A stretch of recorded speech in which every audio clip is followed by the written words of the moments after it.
Welcome to this podcast, and today we will talk about Chapter 23, Interior Walls and Partitions.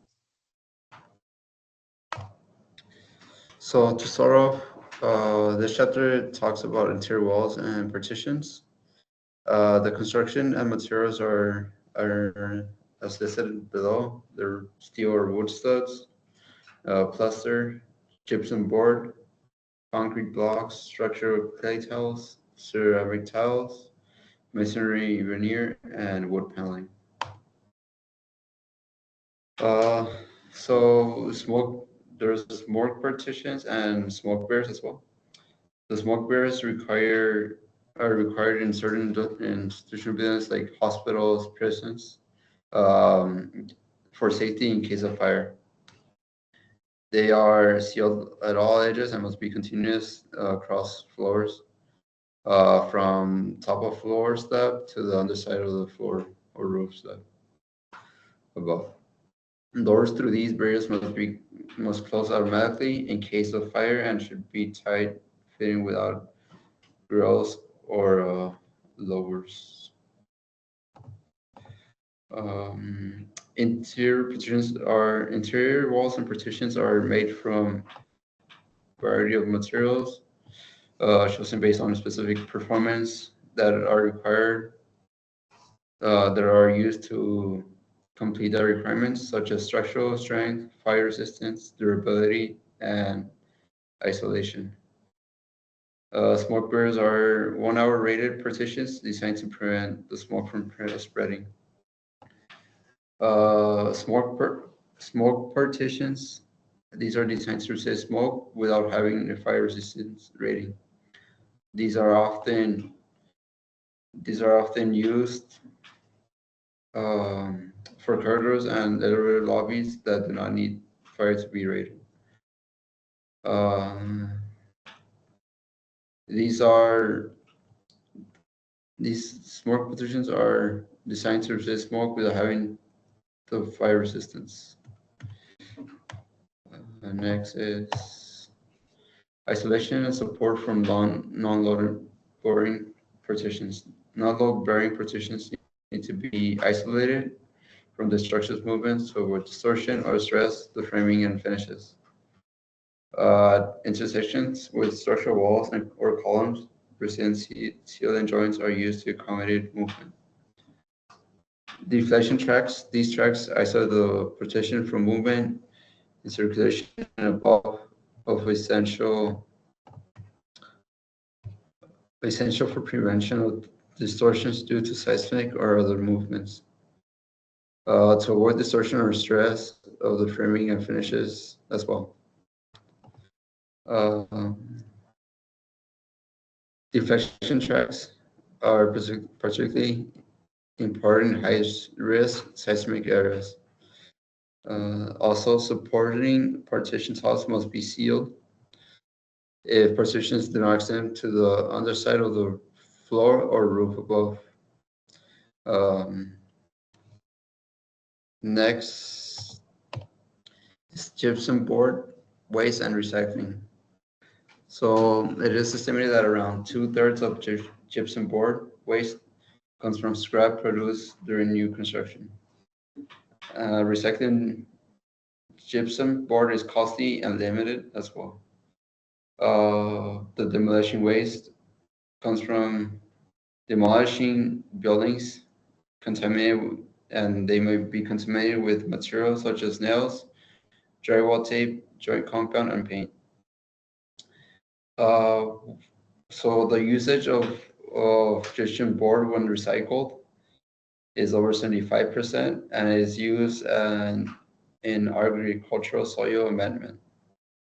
The environmental impacts of gypsum board include non-renewable primary consumption, which is estimated to be about 57 megajoules per 11 square feet.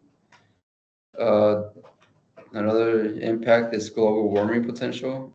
It could it is estimated that 3.4 kilograms of CO2 are are um, are released into the air once they are recycled. And then the freshwater consumption that it takes is about 42 liters, which is 11 gallons for gypsum board. The next thing that it talks about is the process of gypsum. So it is found and crushed in quarries. And then the second step is drying and grinding. It is dried and grounded into fine powder. And then the last step is calcinating, which is heated to 350 degrees Fahrenheit to remove about 75% of its water content. It also talks about plaster Paris, which is the calcinated gypsum becomes plaster Paris, a fine white powder. When mixed with water, it rehydrates and recrystallizes quickly, hardening while releasing heat and slightly expanding.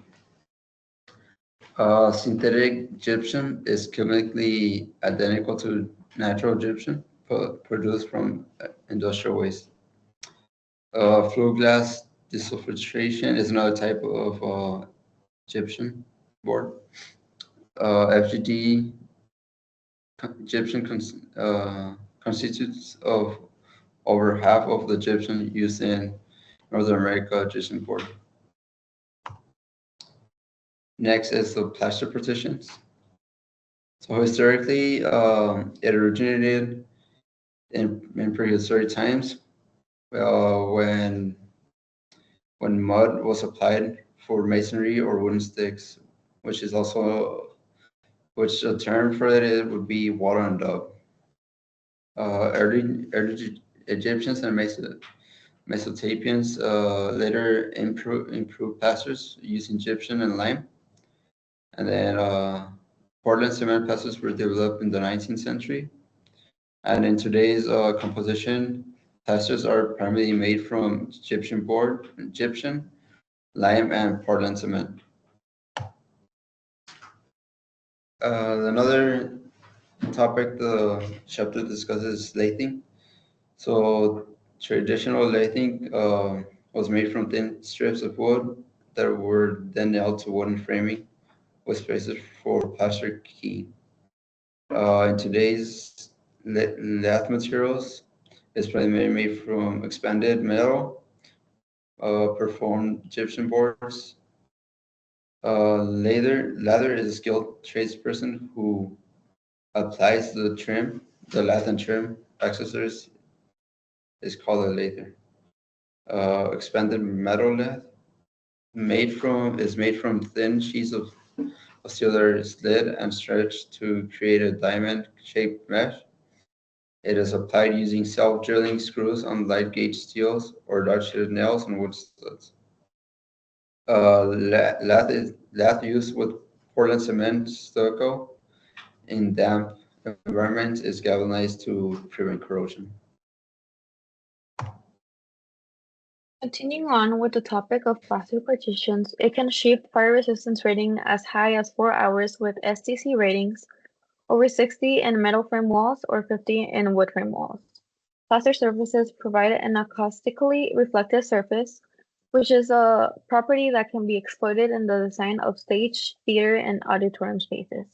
3 examples of these partitions are illustrating plaster over metal lath, plaster over gypsum lath, and veneer plaster.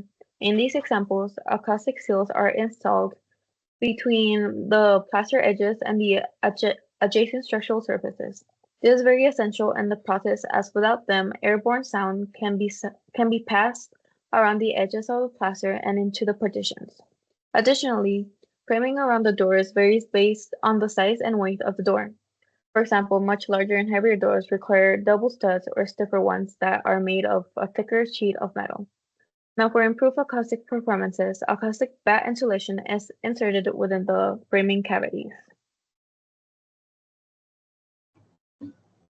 Gypsum board partitions is another topic in this chapter. Gypsum board is a prefabricated plaster sheet material that is manufactured in widths of 4 feet and lengths of 8 to 14 feet. This material is known as gypsum wallboard, plasterboard, and drywall. This type of material is known as the least expensive of all other interior finishing materials for walls and ceilings. Due to this fact, gypsum board is found throughout North America as a substitute for plaster in buildings of every type. Less labor is needed and less skilled workers are necessary. Gypsum plaster has more sculptural potential than any other material used in architecture. It can easily be formed with towels and models when wet and when dry. It can be worked by sawing and carving. Cast plaster ornaments are made by pouring soapy plaster into mold. It only takes a few minutes for it to harden, which allows the mold to be reused. In this process, both rigid and soft rubber molds are used. Now, after the ornament has been securely fastened in place, the finished coat of plaster is applied around it to create a single-piece finish. Casting and running are often used to reproduce plaster ornament during restoration of history buildings. Rubber molds can be made directly from existing ornaments, and templates from running can duplicate already existing profiles and are easily and cheaply produced. Newer designs for these ornaments are translated from architects' drawings and are carved into plaster originals where the rubber molds are made. Cast plaster ornaments are reinforced with short fibers of alkali-resistant glass. This increases the strength and toughness of the produce, allowing it to be produced in thinner sections and larger pieces than unreinforced plaster. Next, we will be discussing the types of gypsum board as it is produced in many types, suitable to a wide range of requirements. One type is called Type X gypsum board. This is used in fire-rated assemblies and is reinforced with short glass fibers that prolong the board's integrity when it is exposed to the fire. Another type is moisture-resistant gypsum boards, which is faced with water-repellent paper or glass fiber mat with a moisture-resistant core. This type of board is used in locations exposed to moderate amounts of moisture. Abuse-resistant and impact-resistant gypsum boards are manufactured with heavier or reinforced facings. They are used where greater resistance to rough usage, denting, or penetration is needed. Lastly, mold-resistant gypsum boards combines moisture-resistant cores with chemically treated facings that are resistant to mold growth. This is used where humidity conditions increase the risk of organic growth. Gypsum boards are manufactured with a variety of edge profiles along longer sides. Most common is the tapered edge where it allows sheets to be joined with an invisible seam by means of subsequent joint finishing operations.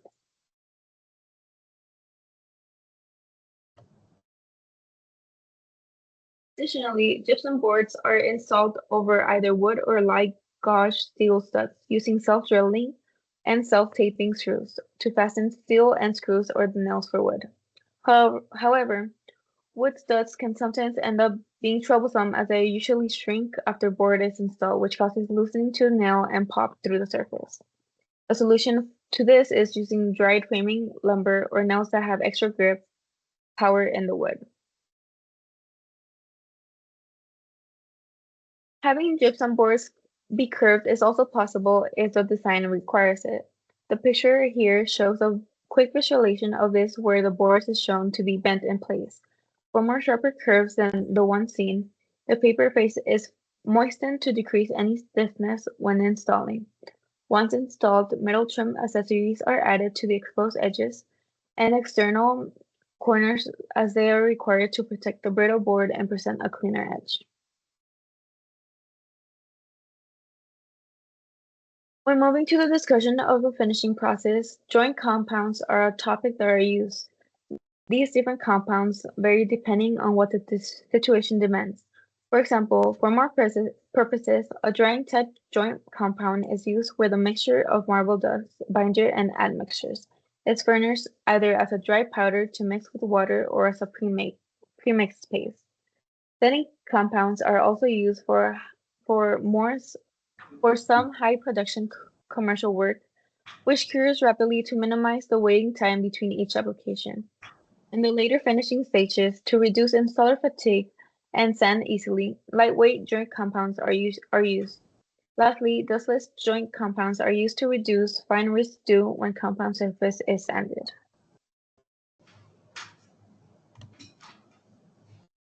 Standardized gypsum board finish levels are specified in ASTM C840.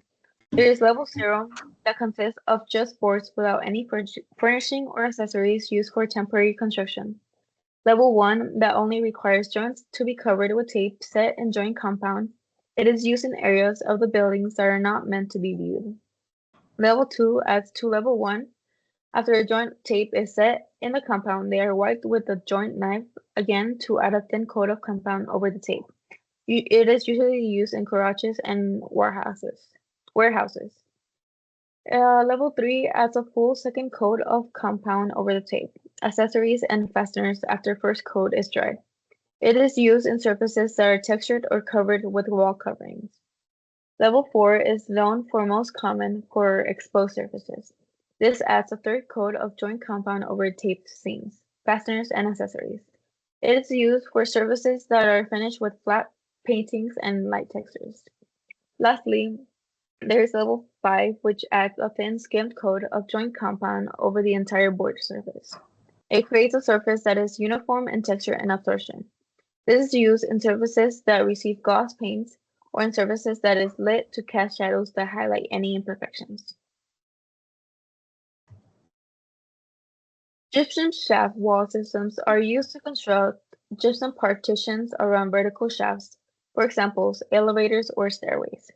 The picture attached demonstrates this as it shows two gypsum shaft walls that are framed with metal J runners and CH studs. The H-shaped portion of the stud holds the shaft liner panel, while the C-shaped portion accepts the screws used to attach the finished board layers. Partition A achieves an 1 hour fire resistance rating, and partition B achieves a 3 hour fire resistance rating.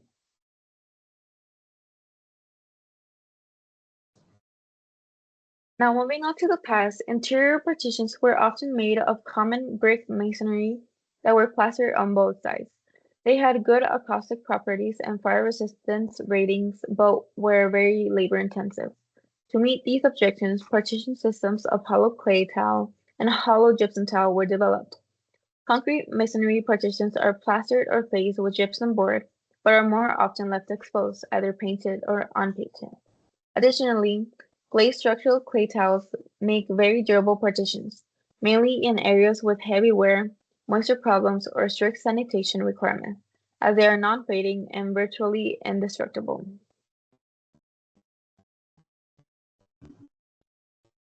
Most gypsum board partitions are finished with several coats of paints. Ceramic tile facings are often added to walls for appearance and durability. Backer boards are frequently made of fiber-reinforced lightweight cement or glass matte-faced water-resistant gypsum board. Cement ba cement baker board is the more water-resistant but is most difficult to cut and handle. Tiles are then bonded to the baker using several compounds, the most common being dry set mortar, latex polymer modified Portland cement mortar, and organic adhesive. Dry set mortar is a mix of cements, fine sands, and water retention compounds that allow the thin mortar layer to cure properly. Latex or polymer modified Portland cement mortar is similar to dry set mortar. However, it includes additives that help improve that cure mortar's freeze thaw resistance, flexibility, and adhesion. Lastly, organic adhesives are various synthetic polymer adhesives that are used for light-duty applications. In showers or other wet locations, a tile waterproofing membrane is added to the assembly, which prevents water from seeping into the tile and going to the wall behind. Wood wainscoting and paneling are also normally applied over gypsum wallboard to retain the acoustic and fire-resistant benefits of gypsum panels, allowing it to be used even in non-combustible buildings. And that will be the end of our chapter. Thank you for listening to this podcast and have a good day.